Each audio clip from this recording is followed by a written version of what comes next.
Thank you for tuning in to another episode of Philanthropy at its Best, where we celebrate and honor wonderful foundations, nonprofit, and philanthropists that are doing great work in the community. And today we're here with the Black AIDS Institute, and I'll allow him to introduce himself. Hi, I'm Phil Wilson, and I'm the president and CEO of the Black AIDS Institute. Now, for a lot of people that do not know, what is the mission of the Black AIDS Institute? Well, the Black AIDS Institute was founded in 1999. We are the only national HIV/AIDS think tank in the United States that focuses exclusively on black people. Our mission is to end the AIDS epidemic in black communities by engaging and mobilizing traditional black leaders, institutions, and individuals in effort to confront HIV. We do information dissemination. We do training and capacity building. We actually run 3 clinics here in Los Angeles in partnership with the St. John's Well Child and Family Center. We do policy work, and we do mobilization and advocacy from a uniquely and unapologetically black point of view. Wow. So how would someone like you find a passion to do something like that? What got you involved, and have that passion changed over the years?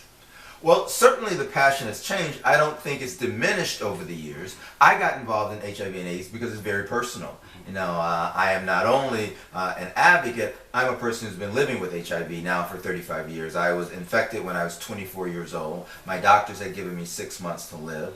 Clearly, he was mistaken. Now, next year I will be 63 years old. And so the passion is about fighting for my own survival, fighting for the survival of my friends and my family and my community. You know, I'm an openly black gay man living with HIV in America today. I'm a father, I'm a son, I'm an uncle, you know, I am a nephew, I am a neighbor, and I do this because my communities are under attack. Well, have we evolved as a people, as what we think? And well, it depends on how you're defining we and who and all those kinds of things. But certainly there's been tremendous progress in the fight against HIV and AIDS. There's been progress on the prevention front.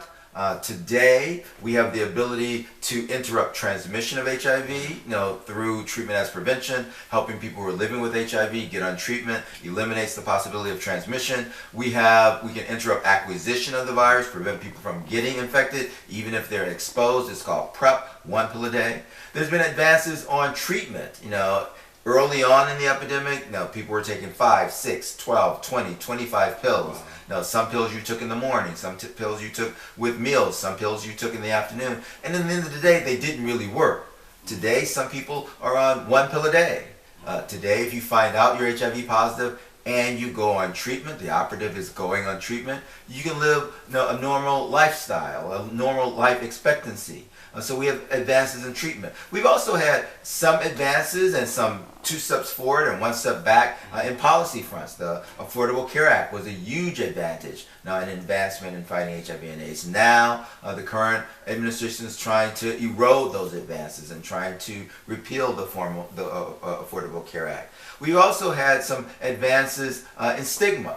You know, when we started the epidemic, everybody was afraid. People were not willing to touch someone with HIV or not allowing to eat at a dining room table. Most of that has gone away, but stigma still exists. Yes. And particularly in parts of the country, people who are living with HIV are highly stigmatized. We still have to deal with HIV criminalization, people who are actually in threat of the judicial system simply because they're living with HIV. And most of those people, quite frankly, as the disproportionate impact of the justice system on black people, most of the people who are vulnerable to HIV criminalization are black. Again, a little bit, elaborate on the services your organization provides, some of the services you guys provide. Well, like I said, we disseminate information. We're the largest producer of original HIV/AIDS content in the United States. Partnering with the Kaiser Family Foundation, we have worked on the largest HIV awareness campaign in the country, the Greater Than AIDS campaign. We also work with black media around the country. We produce about 850 million media impressions a year. The second thing that we do is training and capacity building. We train community-based organizations on how to do prevention and education in black communities. We also train black communities on HIV/AIDS issues. Now, we participate in policy work, heavily in policy work, trying to influence both public and private sector policy. Here in Los Angeles, we run 3 clinics and are slated to open a 4th drop-in center in Compton. We have a prevention clinic that we run in the Pico Union area right next to MacArthur Park. We have a primary care clinic for men and a primary care clinic for women in Leimert Park. And this winter we'll be opening a gay men's drop-in center in Compton. We also do mobilization and advocacy. We have 19 chapters and affiliates across the country and in 17 states. So it's a lot of work that we do. So the main office on 8th Street, I visited that office. Our headquarters is on 8th and Bonnie Bray, right in the middle of MacArthur Park and Pico Union. We also had some advances in stigma. You know, when we started the epidemic, everybody was afraid. People were, not willing to touch someone with HIV or not allowing to eat at a dining room table. Most of that has gone away, but stigma still exists. Yes. And particularly in parts of the country, people who are living with HIV are highly stigmatized. We still have to deal with HIV criminalization, people who are actually, in threat of the judicial system simply because they're living with HIV. And most of those people, quite frankly, as the disproportionate impact of the justice system on black people, most of the people who are vulnerable to HIV criminalization are black. Wow. So, and I know you pretty much giving us backstory and history. It's so much, a lot of information is great. So mention again a little bit, elaborate on the services your organization provides, some of the services you guys provide. Well, like I said, we disseminate information. We're the largest producer of original HIV/AIDS content in the United States. Partnering with the Kaiser Family Foundation, we have worked on the largest HIV awareness campaign in the country, the Greater Than AIDS campaign. We also work with black media around the country. How important is it to create partnership with those who believe in similar things to what your organization is trying to accomplish? Well, everything that we do at the Black AIDS Institute, we do in collaboration. Collaboration is the engine of our philosophy around change. And so we collaborate with foundations, we collaborate with corporations, we collaborate with other not-for-profit organizations, we collaborate with health departments. So everything we do is about engaging people. A major part of our collaborative work is working with traditional black institutions like the NAACP and the Urban League and 100 Black Women and 100 Black Men and the National Council of Negro Women, etc., etc., etc. We also partner with black media, black newspapers, black radio stations, etc.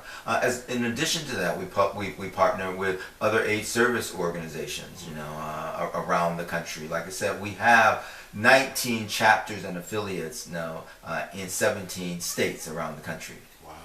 So you got the media in partnership. So in regards to the outlets, what is the message? Like when you bring in awareness, what is the message that you will put out to these outlets? I was just want to ask, like this is your annual gala, but what is the perennial, other things that you have throughout the year in concern to your organization? You have other galas, other fundraisers, things of that nature throughout the year? We only do one gala a year. We have activities all year long. We only do one gala a year, but our website is open 24/7,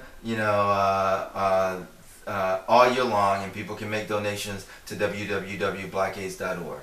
And 100% of those donations go directly to the provision of care and treatment and advocacy and mobilization in our community.